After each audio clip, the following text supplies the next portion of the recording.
We are back with the Pittsburgh Current Podcast here at Local Bar and Kitchen. We are in our, I think, 155th hour of watching election results.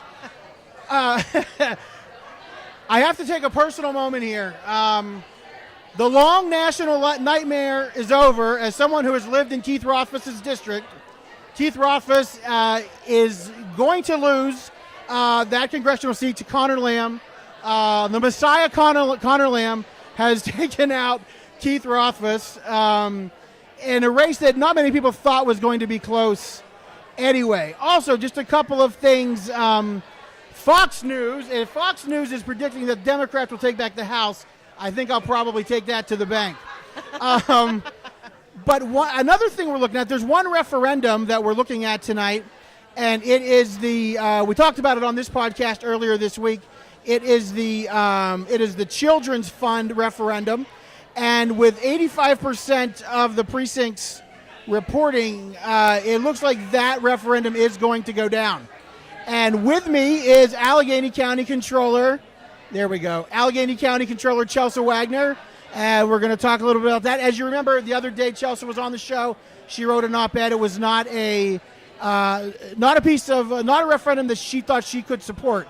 So, Chelsa, I want to talk to you a little bit about, before we talk about the night in general, is this sort of how you saw this coming down, or did you have concerns, or did you have wonder if it would? Well, I always thought it was going to be hard to tell, because I think when there's a $1 million probably plus dollar campaign, right, it's without organized opposition, which there really wasn't. Right. There were many people kind of grassroots who were concerned about it, but right, up against $1 million, I think right, probably the way the organizers thought was that $1 million can buy goodwill.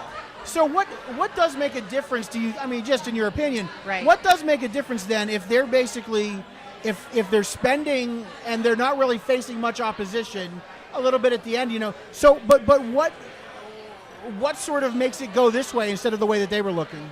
Well, I do think there were more grassroots activists. Yeah. Some with larger organizations who voiced different concern.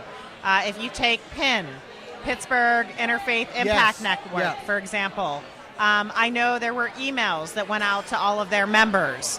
The Education Rights Network, if I have the name correctly, likewise let their members know. Right. So I think you did have some vocal opposition, and I think in a referendum or a matter like this, when there's a shred of doubt, sometimes even if somebody doesn't know the entire story, that goes a long way.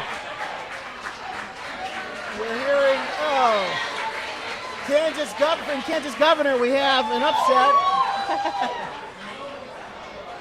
I can't read her name under the closed captioning, which really doesn't help much, but that's a gain for Democrats. Kelly, it's Governor Kelly. Kelly, right, defeated Chris Kobach, and that's a pickup. So when you and I talked the other day, we talked about that this doesn't have to be the end game for this. So right. If you were, I mean, I don't know what your plan is, but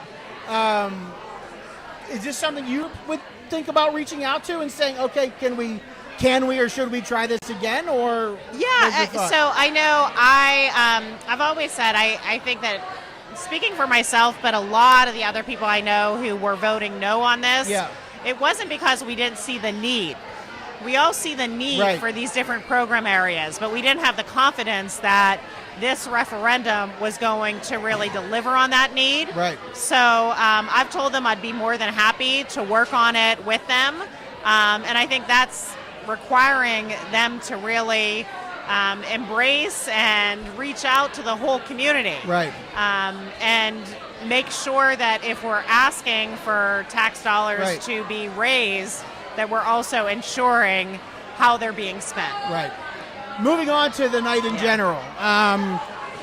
What have you seen tonight, and what is your general feeling as we've been watching some races come in? I don't think there were any surprises at the top of the Pennsylvania ticket with the governor and Senator Bob Casey.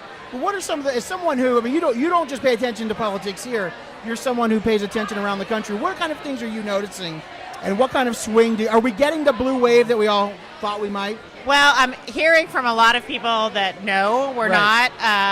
But I've personally been paying attention more tonight on some of the Allegheny County races with our organization, Women for the Future of Pittsburgh, WTF Pittsburgh. We have supported a number of progressive women in what we knew would be very close races, and they're still very close races. Last I checked, in the last 10 minutes or so, many of them have between 50 and 60% of precincts reporting. And they're close, but I think it's going to take the rest of the night for us to really see where they are. No matter what, I think it's a very, very good showing in a lot of these districts that had been under Republican control. That they're so close now is a good thing, but of course, would like to see the candidates that we've supported cross the finish line. I mean, you have candidates like Mike Turzai, who just quite frankly didn't have to campaign. He never had to run for re-election before. It was just handed to him. And so I think you saw these people have to go out and face the voters, and they had to talk about the issues, and he had to defend some of his leadership decisions. And so at the very least, we had that conversation. Now, how important is that weighed against actually, taking someone like Mike Turzai out of office? Well, I think it's really important, because one of the things that for WTF we ask the candidates that we endorse, if not now, do you plan on running in the future? And there are a number of our board members that I think justifiably that's really, really important. And so I know that's the case with many of the candidates that we've supported, that this was not a sprint but a marathon. And I think there's still possibility for many of them to pull this off tonight. But we know that if they don't, many of these candidates are looking at this as just one step in the process, and something that comes up again in 2 very short years. And one thing that we've all talked about a lot this election cycle, and as someone who writes a lot of music, I don't write music, but writes about musicians, we often talk about, one of the things you hate to do is when you talk about a female guitarist, for example, is point out, you're a great guitarist for a woman, kind of a thing. But we have been talking more about women politicians this cycle. Now, we just haven't had a whole lot. So how do you balance that, making women sort of pulled out just because they're women, but getting women involved? So it's kind of a double-edged sword a bit, right? I think it changes the whole paradigm a lot, especially in an area like Western Pennsylvania, where I know there have always been those dynamics where, kind of the old school way of thinking that the male head of household is going to vote this way and the little lady is going to follow the same way. But I know I've seen statistics over the years that say that women run sometimes with a 10-point advantage. It's hard to compare everything scientifically, but people tend to trust women more. I think you saw a lot of that from our candidates because they're people that have really amazing life experiences. They weren't just boilerplate Democrats that were being put out and being, just giving these talking points to say X, Y, and Z. They were talking about really important democratic issues, but I always saw that they were talking about them from the heart. So I think that's really, really important here locally.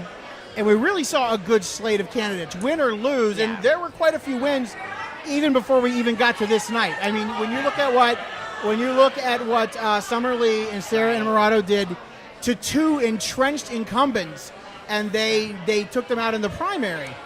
That's a huge statement. And do you think that carried into the fall, their victories, to see like, oh shit, not only can we do this, we can win these things? Did that carry on into the fall? Yeah, well, I think there's such different dynamics in primaries versus general elections, where in the general election, they're designed so that only one team can win. And yet that has been challenged very, very considerably here. I was just looking at that. It wasn't any different, but it caught my eye for a second. But I think, for Sarah and Summer, they ran incredible campaigns, I think really incredible candidates. So you kind of had all things together with their candidacies, and they weren't districts that were impossible for a candidate like them to win, or that take multiple years to really make that kind of win happen or cross the finish line. Right. So just finally, where does WTF Pittsburgh, where do you guys go from here? What's next on the slate? I mean, obviously we have some municipal elections coming up, correct? So how do you folks plan on getting involved in those, and what's the game plan, I guess, as we go into the next election cycle? Yeah, so I think first is for us to be watching really, really closely tonight and hoping that we get some good wins in addition to having Summer and Sarah elected to the State House. And one thing that's interesting, I think, from a nonpartisan viewpoint, and WTF really is nonpartisan. We say we support progressive women, which we acknowledge could be in either party. Absolutely. No matter what tonight, the number and proportion of women from this area elected to the State House is going to change considerably. What we don't know yet is how many of them are going to be Democrats, how many are going to be Republicans. But because you have a number of female Democrat versus female Republican races, and that really is important, because I can tell you, as WTF, we contemplated as we formed, should we be an organization that supports all women? Right. And for a number of different reasons, we ended up where we are, that we wanted to make sure that we were raising money and supporting women that were really committed to a number of different areas that we defined as progressive. Right. But I think that changes, and so we keep at the state level. Right. But next year, I think it's going to change to sort of more education and engagement, because I don't even know the number of municipal races off my head. There are people that know this better than I do. But with 130 municipalities here in Allegheny County, there are so many different races, and we want to get more people involved so that they're then in the pipeline also to run for races like these in the State House, State Senate, and even higher. Right. Chelsa, thank you so much for taking the time tonight. Thank you for the other day. Yes. And it looks like we're at about 91% on this referendum, and it doesn't look like it's getting any closer. Right. So thank you, Chelsa, very much. Thanks, Charlie. We are here.